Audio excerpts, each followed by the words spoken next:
As more and more people told abduction stories, appeared in the news, and had their stories retold in books and films, the idea of extraterrestrials taking human beings onto flying saucers became more accepted. Some people believed the events were mysteries that were simply not yet understood. In 1987, an author named Whitley Strieber published a book titled Communion, A True Story, in which he recounted his own alien abduction story. Whitley and his wife and young son split their time between an apartment in New York City and a log cabin in upstate New York. It was the night after Christmas 1985 when he had a very strange experience at the family's cabin. After going to bed, he claims he awoke suddenly to a whooshing noise coming from the living room downstairs. He checked the burglar alarms on the house from a panel near his bed, and everything seemed fine. Then, he noticed that the door to his bedroom was moving. Incredibly, he saw a small figure slowly peering around the bedroom door at him.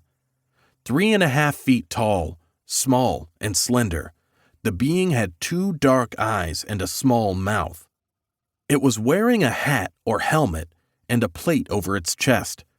The figure rushed toward him, and Whitley lost consciousness.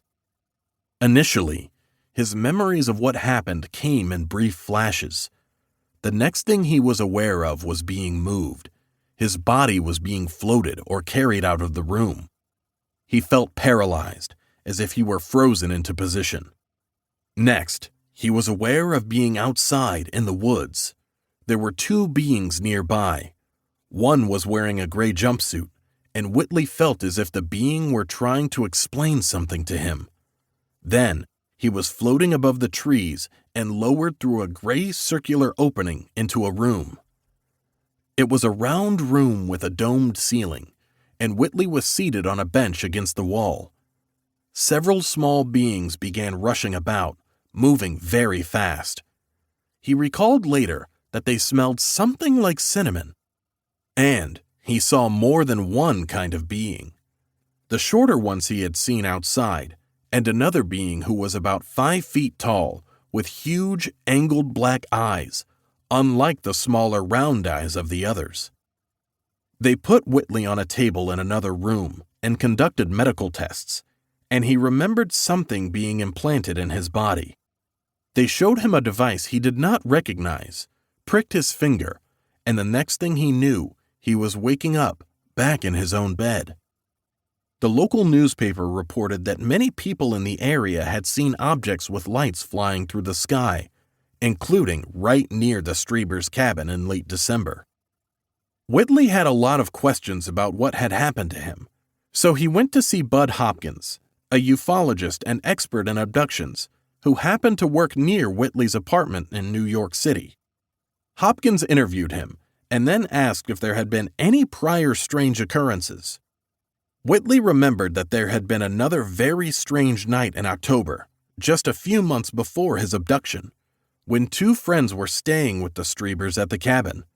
They all had been awakened in the middle of the night by a loud bang and a bright light coming in the windows from outside. Whitley's wife and young son remembered the same loud bang waking them up. When Whitley later asked, their friends did remember looking out the window, thinking it was bright as daylight outside, and hearing scampering feet upstairs. One friend also recalled Whitley saying that a spaceship had come to visit them, but he did not remember saying that. Each person had dismissed the event as a strange dream at the time. Looking back, though, they realized that they had experienced something together. But what? Whitley and his wife underwent hypnosis and remembered many more details about these 2 nights. Whitley had never believed in anything like UFOs before, but now he dedicated himself to researching everything about them. His book, Communion, was a bestseller and was made into a movie.